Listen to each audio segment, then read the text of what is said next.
প্রশ্নটি করেছেন মানিকগঞ্জ থেকে জাহিদ মালিক। উনি লিখেছেন, মোহতারাম, সম্প্রতি একটি নাটককে কেন্দ্র করে বাংলাদেশের একটি কোম্পানি ওয়ালটন ক্ষমা চেয়েছে এবং ভুলবশত রূপান্তর নামক একটি নাটকে ব্র্যান্ডিং হয়েছিল, তারা স্বীকার করেছে।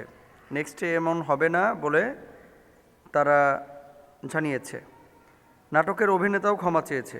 আমার প্রশ্ন হলো, বাংলাদেশের কোনো কোম্পানি অথবা কোনো প্রোডাক্টের কর্ণধার যদি ইসলাম পছন্দ না করে, মুসলমান পছন্দ না করে, ইসলামিক তাহজিব তামাদ্দুন পছন্দ না করে, সেই কোম্পানির প্রোডাক্ট ব্যবহার করা যাবে কি না? খুব ইম্পর্ট্যান্ট একটি বিষয়। বাংলাদেশে দেখেন, আমি টেলিভিশন মিডিয়ার সাথে জড়িত কিন্তু প্রায় এক যুগেরও বেশি হয়ে গেছে, 12 বছরেরও বেশি।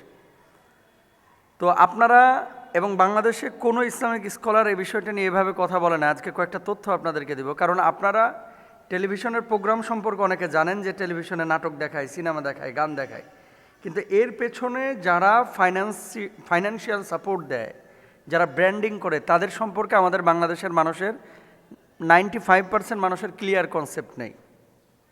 আজকে আপনাদেরকে কয়েকটা কথা বলি। এই যে ওয়ালটন যে ব্র্যান্ডিং করেছে, আপনি কি মনে করছেন ওয়ালটনের মালিক এসে ব্র্যান্ডিং করে গিয়েছিল? না। বাংলাদেশের যত বড় বড় কোম্পানি আছে এবং বহির্বিশ্বের যে সমস্ত ইন্টারন্যাশনাল ব্র্যান্ড কোম্পানিগুলো আছে, এই কোম্পানিগুলো সরাসরি এই বিজ্ঞাপনের বিষয়গুলো ডিল করে না, ডিল করে এজেন্সি। মিডিয়াকম আছে, এশিয়াটেক আছে, তারপরে ক্রেচার কমিউনিকেশন আছে, এরকম অনেকগুলো এজেন্সির নাম আমি জানি। মূলত বিজ্ঞাপনে ব্র্যান্ড মানে কোম্পানিগুলোর একটা বাজেট থাকে। ওয়ালটনের ধরেন বাজেট আছে যে এবছর আমরা 2024-এ 20 কোটি টাকা বিজ্ঞাপনে খরচ করব। এখন এই 20 কোটি টাকা কোথায় খরচ করবে, এটা ডিভাইডেড করে কিন্তু এজেন্সিগুলো, কারণ এজেন্সির সাথে তাদের একটা ডিল থাকে। 2 নম্বর আরেকটা বিষয় আপনি দেখেন, বাংলাদেশে কিছু কোম্পানি পাবেন যে কোম্পানিগুলো রমজানে যে আমাদের হিফজুল কোরআন প্রতিযোগিতা হয়, হিফজুল হাদিস প্রতিযোগিতা হয়, ইসলামিক বিভিন্ন টকশো হয়, এই টকশোগুলোতে তারা ধারাবাহিকভাবে ইনভলভ থাকে।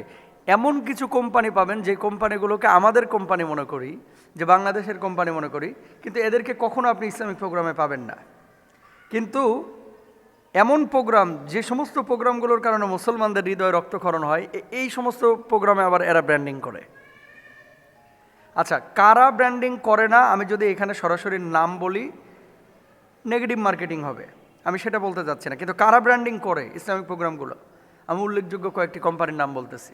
তার আগে শোনেন, 20 কোটি টাকা যদি ওয়ালটনের বাজেট হয়, প্রাণ আরএফএলের বাজেট হয়, তারপরে মনে করেন আকিজ গ্রুপের বাজেট হয় যে 20 কোটি, কারো 30 কোটি, এরা এজেন্সিগুলোকে বলে যে ভালো ভালো প্রোগ্রামগুলোতে আপনারা এই আমাদের মানে প্রমোশনের জন্য, বিজ্ঞাপনের জন্য ভালো ভালো প্রোগ্রামগুলোকে আপনারা ইনভেস্ট করেন এবং টাকা দেন, ব্র্যান্ডিং নেন, পাওয়ার্ড বাই নেন, কো স্পন্সর নেন, অথবা টিভিসি মানে ছোট বিজ্ঞাপন চালান। কিছু এজেন্সির যারা কর্ণধর, যারা দায়িত্বশীল, যারা ব্র্যান্ড ম্যানেজার অথবা যারা পাবলিক কমিউনিকেশন নিয়ে কাজ করে, এরা হচ্ছে হে বটবৃক্ষ টাইপের লোক। হে বটবৃক্ষ, আপনি বলবেন এটা আবার কেমন? মানে এর মধ্যে আছে যারা স্রষ্টাকে বিশ্বাসী করে না, অথচ এরকম বড় পদে আছে। এই সমস্ত লোকগুলো দেখেন, ওয়ালটনের মালিক মুসলিম এবং আমি চিনি ওনাকে, মারা গিয়েছে, আল্লাহ জান্নাত নসিব করুক।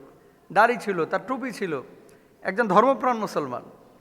এরকম অসংখ্য কোম্পানির মালিকগুলো, আকিজ গ্রুপ একটা মানে আপনারা সকলেই জানেন বাংলাদেশের একটি প্রসিদ্ধ গ্রুপ অফ ইন্ডাস্ট্রিজ এবং তাদের অনেক প্রোডাক্ট আছে। তো তাদের পারিবারিকভাবে আমরা জানি যে সবাই নামাজ পড়ে। তো এখন এই আকিজ গ্রুপ যখন কোনো ব্র্যান্ডিং কোম্পানিকে টাকাটা দিচ্ছে, মূল ভূত কিন্তু ওই ব্র্যান্ডিং কোম্পানির মধ্যে বসে আছে, বিশেষ করে এই এজেন্সিগুলোর মধ্যে।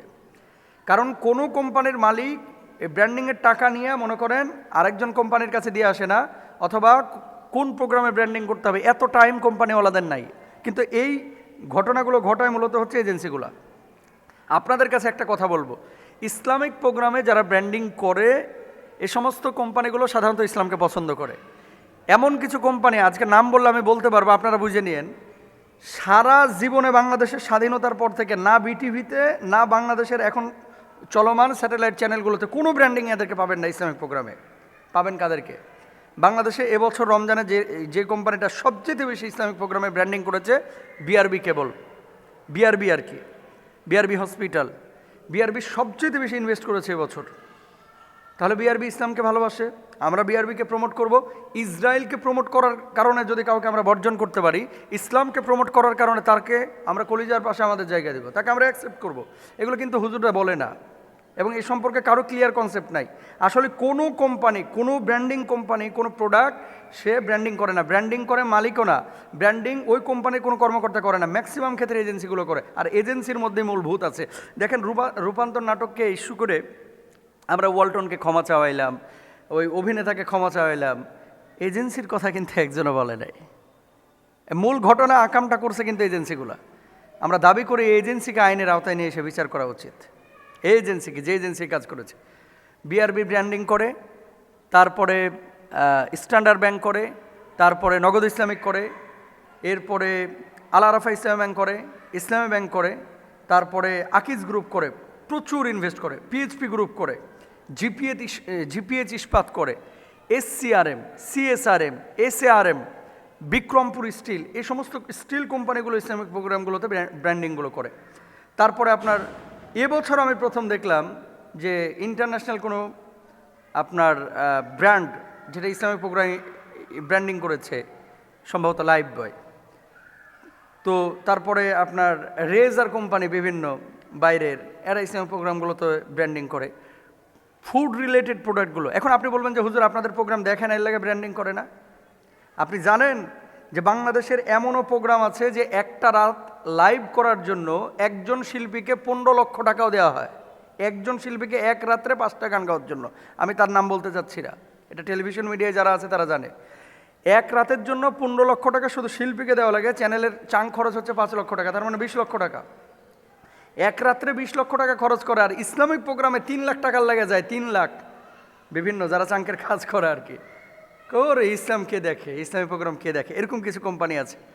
তো আমরা বলবো যে ইসলামিক প্রোগ্রামগুলোর সাথে যারা ইনভলভ এদেরকে আপনারা কাছে নেন, বাংলাদেশি প্রোডাক্টে। আর যারা ইসলাম পছন্দ করে না, মুসলমানদের পছন্দ করে না, ভালো কোনো প্রোগ্রামকে সাপোর্ট করে না, ফাইন্যান্সিয়ালি সাপোর্ট দেয় না, এ সমস্ত কোম্পানিগুলোকে আমরাও সমর্থন দেবো না। মনে রাখবেন, আপনি তার জুসটা খাইলেন একটা কোম্পানির, এই জুসের টাকা নিয়ে যে মনে করেন সে এমন কনসার্ট করলো যেখানে মেয়েদেরকে উলঙ্গ করে নাচাইলো, আপনার টাকা দিয়ে সে উলঙ্গ মেয়েকে নাচাচ্ছে, আপনি এটা জানেনও না। তাহলে যে কোম্পানিগুলো এরকম উলঙ্গ মেয়েদেরকে নাচাবে, যে কোম্পানিগুলো এরকম হাইওয়ানগুলোকে, মানে লজ্জাশীল যারা না, যারা বেহায়া নির্লজ্জ, যারা পতিতাবৃত্তির মতো এই ধরনের কাজগুলোকে প্রমোট করে, এই ধরনের কোনো জায়গায় যারা সাপোর্ট করবে আমরা তাদেরকে বয়কট করব। শুধু ইসরায়েলি পণ্য বয়কট করলে হবে না, কিন্তু আমাদের ঘরে ঘরে ইসরায়েলি এজেন্ডা কিন্তু এখন বসে রয়েছে। সুতরাং এগুলোকে খেয়াল রাখতে হবে। আল্লাহ তাআলা আমাদের বোঝার তৌফিক দান করুন।